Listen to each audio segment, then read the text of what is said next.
মুসলমানের পবিত্রতার সাথে যে নামাজ দাঁড়াইতে হয় সেই কথা শেখানোর জন্য আল্লাহ রাব্বুল আলামিন সূরা মায়েদার 6 নম্বর আয়াতে বললেন, ইয়া আইয়ুহাল্লাযীনা আমানু ইযা কুমতুম ইলাস সালাহ, ও আমার মুমিন বান্দা বান্দিগণ, যখন তোমরা নামাজ আদায়ের জন্য ইচ্ছা করবে তখন ফাগসিলু ওজুহাকুম, তোমাদের চেহারাগুলোকে উত্তম রূপে ধৌত করবে।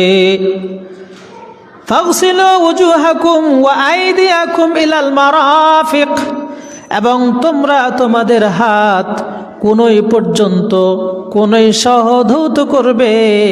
ওয়ামসাহু বিরুসিকুম, আর তোমরা তোমাদের মাথাকে মাসা করবে। ওয়া আরজুলাকুম ইলাল কাবাইন, পায়ের টাকনু সহ 2 পা ধৌত করবে।